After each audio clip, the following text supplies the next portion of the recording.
नमस्कार प्यारे बच्चों, स्वागत है आप सबका मुदगल मैम की कक्षा में। और हम पढ़ रहे हैं आपकी पुस्तक अंतरा भाग 2 का पाठ तुलसीदास और तुलसीदास जी के अयोध्या कांड से लिए हुए इस पद के आज हम अंतिम छंद पे हैं। तो आइए देखते हैं। प्रसंग है कि भरत जी श्री राम के वनवास जाने के बाद जब उन्हें पता लगता है तो वो उनको वापस लाने के लिए चित्रकूट जाते हैं और उसी समय का वर्णन है। तो देखते हैं। भूपति मरण प्रेमपन राखी, जननी कुमति जगत सब साखी। देखी न जाहि सकल महतारी, जरहि दुसह जर पुर नर नारी। भरत जी कहते हैं कि भूपति अर्थात राजा दशरथ ने मर के भी अपने प्रेम प्रतिज्ञा की लाज रखी। प्रेम अर्थात प्रेम और पन अर्थात प्रतिज्ञा, जो उन्होंने प्रण किया था अपनी रानी को, जो 2 वचन दिए थे कि मैं जब तुम कहोगी मुझसे मांग लेना और मैं कभी भी जो तुम मांगोगी उसको मना नहीं करूँगा, तुम्हें दूंगा। तो उस प्रेम प्रतिज्ञा की उन्होंने लाज रखी, अपने प्रण को निभाया। जननी कुमति जगत सब साखी, परंतु जननी जो थी, माता जो थी, उन्हीं पर कुबुद्धि सवार हो गई थी, उनकी बुद्धि नष्ट हो गई थी। सारा जगत जानता है कि उन्होंने क्या मांगा। अपने सबसे प्रिय पुत्र, जो सबसे बड़ा पुत्र था, जिसको राज्य मिलना चाहिए था, जिसका राज्याभिषेक होना चाहिए था, उसके लिए उन्होंने वनवास मांग लिया और मेरे लिए अर्थात भरत जी के लिए उन्होंने राज्य मांग लिया। देखी न जाहि सकल महतारी, भरत जी कहते हैं कि मेरी तो वह दशा है कि मैं अपनी माताओं की तरफ देख भी नहीं सकता। अर्थात माताएं दशरथ जी के निधन से और श्री राम के वनगमन से इतनी ज़्यादा दुखी हैं कि उनकी हालत, उनकी दुर्दशा मुझसे देखी नहीं जाती है। जरहि दुसहजर पुर नर नारी, और समस्त पुर के अर्थात अयोध्यावासी इतने ज़्यादा दुखी हैं, समस्त नर और नारी वो इस दुख से जल रहे हैं, उनकी हालत भी देखी नहीं जाती है। मही सकल अनरथ कर मूला, सो सुनी समुझ सहियों सब सूला। भरत जी कहते हैं और ये सब जो अनर्थ हो रहे हैं इनके मूल में मैं ही हूँ, अर्थात इन सब का कारण मैं ही हूँ। किस लिए कि यदि भरत जी नहीं होते तो कैकेयी का इतना प्रेम नहीं होता उनके ऊपर, तो ना तो राम को वन जाना पड़ता और ना ही माताएं दुखी होती, ना पिता की मृत्यु होती और ना ही नगरवासी दुखी होते। तो इसलिए वो इन सब बातों का कारण किसको मानते हैं? स्वयं को मानते हैं कि मैं इनके जड़ में हूँ, मैं ही जड़ हूँ, मैं ही मूल हूँ। और इसीलिए सब कुछ सुनकर समझकर मुझे ये सारे दुख सहन करने ही पड़ेंगे। सुनि बन गवन कीन रघुनाथा, कर मुनि वेश लखनसिय माथा। लखनसिय साथा, बिन पानन पयादे ही पाए, शंकर साख रहें एहि घाए। आगे कहते हैं भरत जी कि अपने कानों से जब मैंने श्री राम के वनगमन का समाचार सुना और ये भी सुना कि वो मुनि के वेश में, तपस्वी के वेश में लक्ष्मण जी को और सीता जी को साथ लेकर वन को चले गए हैं, तो इतना हृदय को दुखाने वाला, हृदय को तोड़कर रख देने वाला समाचार सुनकर भी मेरे ऊपर कोई असर नहीं हुआ, अर्थात अभी भी मैं जीवित हूँ, मेरे कान फटे नहीं। आगे कहते हैं कि इतना ही नहीं, मैंने ये भी सुना कि वो नंगे पैरों गए हैं, उन्होंने पैरों में पादुकाएं भी नहीं पहनी हुई थी।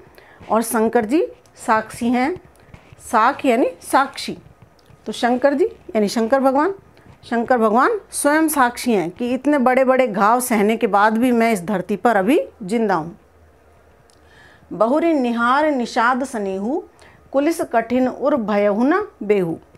और तो और देखिए कि मैं श्री राम का बहुत बड़ा सेवक बनता हूँ अपने आप में। मैं कहता हूँ कि मेरी अनन्य भक्ति है, अनन्य प्रेम है श्री राम से, परंतु अब मैं यहाँ देखता हूँ कि मुझसे अधिक प्रेम तो निषाद राज करते हैं, जिन्होंने उनके चरण धोए, उनका इतना स्वागत सत्कार किया, वन में उनका ध्यान रखा। मैं तो फालतू में ही प्रेम का दंभ भरता हूँ और निषाद के प्रेम को देखकर भी मेरे इस कठोर हृदय में कोई छेद नहीं हुआ, वेदन नहीं हुआ। बेहू मतलब वेदना, तो हृदय बिंधा नहीं, मतलब हृदय में कुछ भी तो नहीं हुआ। अर्थात तो कहने का तात्पर्य उनका है कि इतने बड़े बड़े घावों को सहन करने के बाद तो मेरा हृदय दुख से फट जाना चाहिए था, परंतु ऐसा कुछ भी नहीं हुआ। अब सब आँखिन देखे हूँ आई, जियत जीव जड़ सबई सहाई। जिनहि निरख मग सांपिन बीछी, तजहि विषम विष तापस तीछी। कहते हैं भरत जी कि अब सब कुछ मैं अपनी आँखों से यहाँ पर आकर देख रहा हूँ, अर्थात इतना दुखदाई ये दृश्य है कि श्री राम नंगे पैरों तपस्वी के वेश में हैं, जिनको मैं अपना प्रिय भ्राता कहता हूँ, जिनका अनुकरण और अनुसरण सदैव करना चाहता हूँ, आज वो मेरे समक्ष इस वेश में है और मैं कुछ कर नहीं पा रहा हूँ, बल्कि उन्हें देख और रहा हूँ।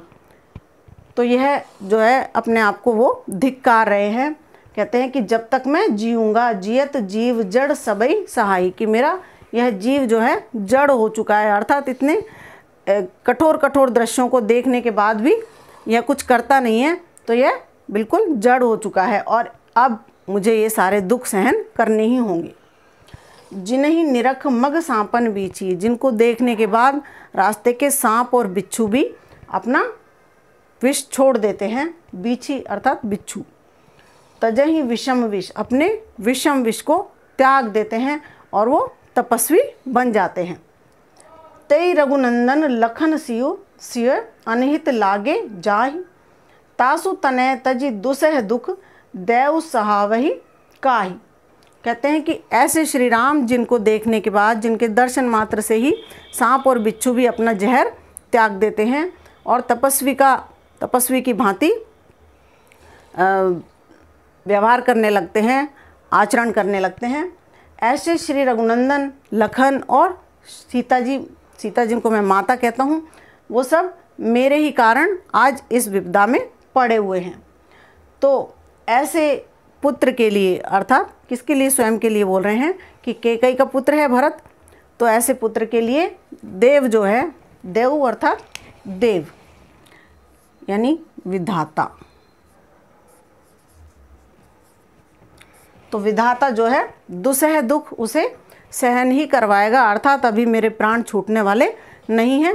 जब तक मैं इस संसार में जीवित रहूँगा तब तक इस दुख के कांटे मेरे हृदय में शूल की तरह चुभते रहेंगे और मुझे उनको सहन करना ही पड़ेगा और मेरे पास कोई उपचार नहीं है, मुझे सहन करना भी चाहिए, ये भरत जी कह रहे हैं। अब कला पक्ष देख लेते हैं। देखिए बहुत सारी जगह पर अनुप्रास अलंकार है, अवधि भाषा है और चौपाई छंद, चौपाई और दोहा छंद का कवि ने प्रयोग किया है। यहाँ पर देखिए जियत जीव जड़ यहाँ पर, और यहाँ पर भी अनुप्रास अलंकार है। इसी तरह से यहाँ पर देखिए इस पूरे चरण में वृत्य अनुप्रास अलंकार है, स वर्ण की आवृत्ति हुई है। इस तरह से हम देखते हैं कि यहाँ पर भी अनुप्रास अलंकार है।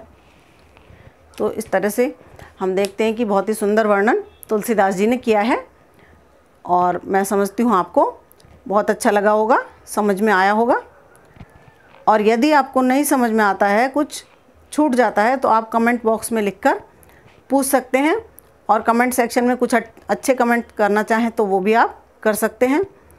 और एक निवेदन आपसे कि यदि आपने मेरे चैनल को अभी तक सब्सक्राइब नहीं किया है तो प्लीज़ करें, शेयर करें, लाइक करें। धन्यवाद।